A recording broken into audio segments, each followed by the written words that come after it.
नमस्कार विद्यार्थियों। आज का जो हमारा टॉपिक है वो है जूल एक्सपेरिमेंट, जूल का प्रयोग। तो देखिए, जूल नामक वैज्ञानिक ने एक एक्सपेरिमेंट किया, एक प्रयोग किया और फिर उस प्रयोग के आधार पर एक नियम का प्रतिपादन किया जिसे हम जूल का नियम कहते हैं।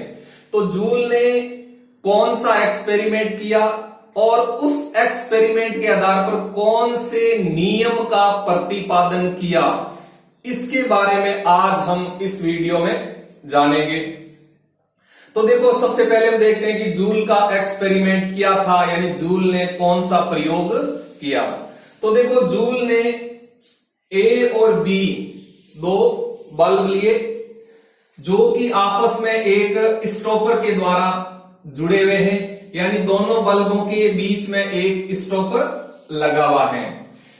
तो फिर उन्होंने क्या किया, बल्ब ए के अंदर एक आइडियल गैस भर दी और बल्ब बी के अंदर निर्वात रखा।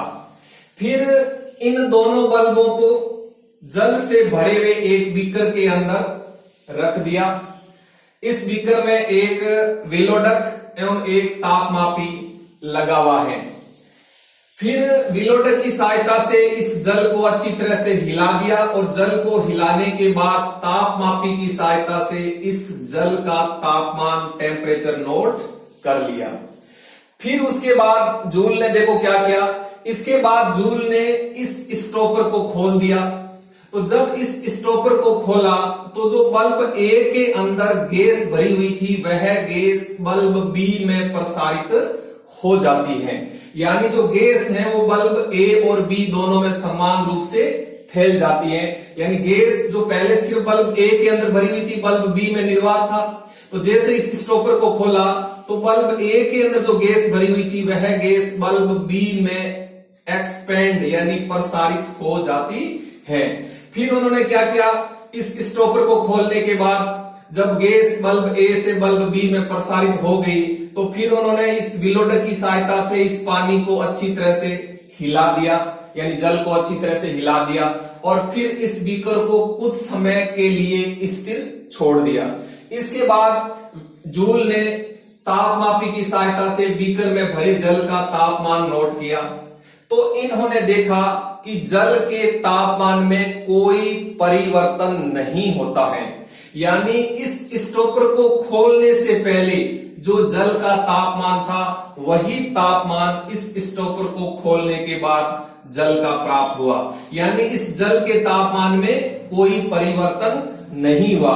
इससे यह सिद्ध होता है कि जो जूल का प्रयोग है वो एक आइसोएंथैल्पिक प्रोसेस है। बहुत इंपॉर्टेंट चीज ध्यान रखना। तो जूल का प्रयोग है, जूल का प्रयोग एक आइसोएंथैल्पिक प्रोसेस है, यानी जूल के प्रयोग में जो एंथैल्पी है वो कांस्टेंट रहती है, एंथैल्पी के मान में परिवर्तन नहीं होता है, यानी अर्थात जूल का प्रयोग एक आइसोएंथैल्पिक प्रोसेस है। इस प्रयोग के आधार पर जूल ने एक नियम का प्रतिपादन किया। उन्होंने देखो नियम का प्रतिपादन किस प्रकार किया, देखो उष्मागतिकी के प्रथम नियम से हम जानते हैं कि किसी निकाय को दी गई उष्मा का जो मान है वो निकाय की आंतरिक ऊर्जा में हुई वृद्धि तथा निकाय के द्वारा परिवेश पर किए गए कार्य के बराबर होती है। यानी देखो Q बराबर डेल U माइनस W, जहां Q क्या है, Q है निकाय को दी गई उष्मा, यानी सिस्टम को दी गई उष्मा या सिस्टम के द्वारा अवशोषित उष्मा, और डेल U है सिस्टम की आंतरिक ऊर्जा में हुई वृद्धि यानी इंटरनल एनर्जी में हुई वृद्धि, और W है निकाय के द्वारा परिवेश पर किया गया कार्य। तो Q बराबर डेल U माइनस W, ये उष्मागतिकी के प्रथम नियम का गणितीय रूप है। अब देखो, जब इस स्टॉपर को खोल दिया जाता है तो बल्ब ए के अंदर भरी हुई गैस है वो बल्ब बी में प्रसारित होती है। तो इस गैस के द्वारा जो प्रसार कार्य है वो कितना होता है, देखो तो प्रसार कार्य जिसको हम पीवी वर्ग कहते हैं, प्रसार कार्य का सूत्र होता है minus P external del V, यानी पी एक्सटर्नल का होता है बाह्य दाब गुणा आयतन परिवर्तन। तो अब देखिए यहां पी एक्सटर्नल यानी बाह्य दाब 0 है, यानी यहां जो गैस है, यहां गैस का जो प्रसार हो रहा है वो मुक्त प्रसार हो रहा है, क्योंकि गैस है वो बल्ब बी में प्रसारित हो रही है और बल्ब बी में निर्वात है। तो मुक्त प्रसार में गैस के द्वारा किया गया कार्य है वो सदैव शून्य होता है, क्योंकि यहां जो गैस का जो प्रसार हो रहा है वो मुक्त प्रसार है, गैस का फ्री एक्सपेंशन हो रहा है। तो मुक्त प्रसार में किसी गैस के द्वारा किया गया कार्य शून्य होता है, अतः W बराबर क्या आ जाएगा, W बराबर शून्य हो गया। अब देखो इस परिवेश और सिस्टम के मध्य ऊष्मा का विनिमय नहीं होता है, क्योंकि अगर ऊष्मा का विनिमय होता तो पानी के तापमान में परिवर्तन होता। तो जब पानी के तापमान में कोई परिवर्तन नहीं हुआ, जब गैस बल्ब ए से बल्ब बी में प्रसारित होती है, तब इस पानी के तापमान में कोई परिवर्तन नहीं होता है। तो इसका अर्थ यह हुआ कि निकाय और परिवेश के मध्य ऊष्मा का विनिमय नहीं होता है, क्योंकि अगर ऊष्मा का विनिमय होता तो निश्चित रूप से जल के तापमान में परिवर्तन होता। तो जल के तापमान में कोई परिवर्तन नहीं हुआ, इससे यह बात सिद्ध हो रही है कि सिस्टम और सराउंडिंग्स के मध्य हीट का विनिमय नहीं होता है, अतः Q बराबर 0। तो अब देखो W बराबर 0 और Q बराबर 0, तो समीकरण 2 और 3 से मान समीकरण 1 में रखो, यानी यहां W बराबर 0 और Q बराबर 0, तो इन दोनों के मान समीकरण 1 में रखते हैं, तो डेल U बराबर क्या हो जाता है, 0 हो जाता है, यानी आंतरिक ऊर्जा परिवर्तन शून्य होता है। अब देखो जो जूल का प्रयोग है, इस जूल के प्रयोग में जो ताप है वो कांस्टेंट है, ताप स्थिर है, अतः डेल टी बराबर क्या हो जाएगा, 0 हो गया। तो ये दो बात हो गई, एक तो आंतरिक ऊर्जा परिवर्तन शून्य है और एक ताप परिवर्तन शून्य है। तीसरी बात देखो, जो इंटरनल एनर्जी है, जो आंतरिक ऊर्जा है, वह एक अवस्था फलन है, क्योंकि आंतरिक ऊर्जा का मान है वो निकाय की प्रारंभिक एवं अंतिम अवस्था पर निर्भर करता है, न कि निकाय के पथ पर। अतः जो इंटरनल एनर्जी है, जो आंतरिक ऊर्जा है, वह एक अवस्था फलन है। माना आंतरिक ऊर्जा ताप एवं आयतन का फलन है, यानी जो इंटरनल एनर्जी है वह टेम्परेचर एंड वॉल्यूम का फलन है, अतः U बराबर क्या हो जाएगा, फलन टीवी। अब हम क्या करते हैं, इस समीकरण का अवकलन कर देते हैं। तो जब देखो अवकलन करते हैं तब क्या हो जाएगा, du बराबर डेवा U बटा डेवा T constant V dt plus डेवा U बटा डेवा V कांस्टेंट T dV। तो इस तरह से इस समीकरण का हमने जब अवकलन किया तो हमें समीकरण 6 प्राप्त हो गई। ठीक, अब देखो इस समीकरण 6 के अंदर क्या करते हैं, हम du और dt का मान रखते हैं। तो देखो यहां हम पहले ही जान चुके हैं कि du बराबर 0 और dt बराबर 0, यानी आंतरिक ऊर्जा परिवर्तन और ताप परिवर्तन शून्य होता है। तो यहां du क्या है, आंतरिक ऊर्जा परिवर्तन, और dt क्या है, ताप परिवर्तन। तो आंतरिक ऊर्जा परिवर्तन और ताप परिवर्तन दोनों शून्य है। तो समीकरण 4 एवं समीकरण 5 की सहायता से हम du एवं dt का मान समीकरण 6 में रखते हैं। तो देखो यहां शून्य हो जाएगा और dt शून्य है, तो इसको शून्य से गुणा करके पूरा शून्य हो जाएगा। तो यहां क्या आ गया, देखो यहां आ गया डेवा U बटा डेवा V कांस्टेंट T dV बराबर शून्य है, यानी ये चीज तो शून्य होगी और dt शून्य है, तो इसको जब शून्य से गुणा करेंगे तो ये पूरा पद शून्य हो गया। तो अब क्या बचा, इसके बराबर शून्य हो गया, यानी डेवा U बटा डेवा V कांस्टेंट T dV बराबर शून्य हो गया। अब देखो इसके अंदर दो पद हैं, एक तो dV है और एक डेवा U बटा डेवा V कांस्टेंट T है, इन दोनों का गुणनफल है वो शून्य है। तो अब हम देखते हैं कि जो dV है, यानी जो आयतन परिवर्तन है, वह आयतन परिवर्तन शून्य नहीं है। क्यों, क्योंकि देखो यहां गैस पहले सिर्फ बल्ब ए के अंदर भरी हुई थी और जब इस स्टॉपर को खोल दिया जाता है तो जो गैस है वो बल्ब ए से बी में प्रसारित हो जाती है, यानी गैस के वॉल्यूम में परिवर्तन होता है, गैस का आयतन बढ़ता है। तो यहां आयतन परिवर्तन शून्य नहीं है। तो जब आयतन परिवर्तन शून्य नहीं है तो इसका अर्थ ये हो गया कि जो ये पद है डेवा यू बटा डेवा वी कांस्टेंट टी बराबर शून्य है।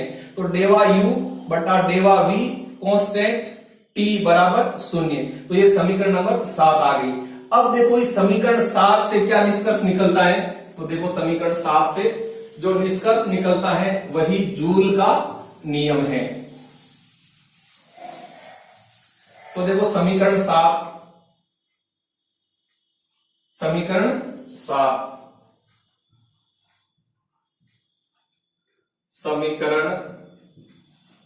7 से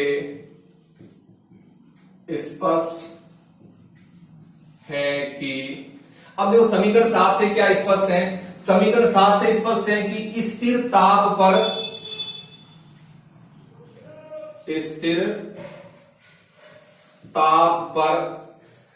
आयतन के सापेक्ष आंतरिक ऊर्जा में परिवर्तन की दर शून्य है। स्थिर ताप पर आयतन के सापेक्ष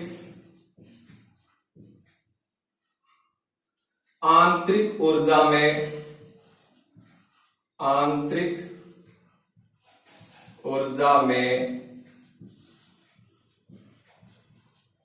परिवर्तन की दर शून्य होती है। यानी समीकरण 7 से यह बात स्पष्ट हो रही है कि स्थिर ताप पर, यानी ताप स्थिर है, स्थिर ताप पर आयतन के सापेक्ष आंतरिक ऊर्जा में परिवर्तन की दर शून्य है। यानी ताप स्थिर है, स्थिर ताप पर आयतन के सापेक्ष आंतरिक ऊर्जा में परिवर्तन की दर शून्य होती है। अर्थात आंतरिक ऊर्जा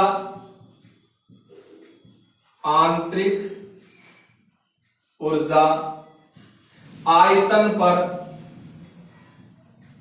आंतरिक ऊर्जा है वो आयतन पर निर्भर नहीं करती है, बल्कि आंतरिक ऊर्जा केवल ताप का फलन है। यही, या इसे जूल का नियम कहते हैं, या यही जूल का नियम है। तो देखो क्या हुआ कि समीकरण 7 से स्पष्ट है कि स्थिर ताप पर आयतन के सापेक्ष, स्थिर ताप पर आयतन के सापेक्ष आंतरिक ऊर्जा में परिवर्तन की दर शून्य होती है। अर्थात आंतरिक ऊर्जा आयतन पर निर्भर नहीं करती है, बल्कि आंतरिक ऊर्जा केवल ताप का फलन है। यही जूल का नियम है, यही जूल का नियम है। यह नियम यानी जो जूल का नियम है, यह नियम केवल आदर्श गैसों पर ही, आदर्श गैसों पर ही सही ढंग से लागू होता है। यानी जो जूल का नियम है, ये जूल का नियम केवल आइडियल गैसेज पर ही सही ढंग से लागू होता है। जूल का नियम, ये जो जूल का नियम है, जूल का नियम वास्तविक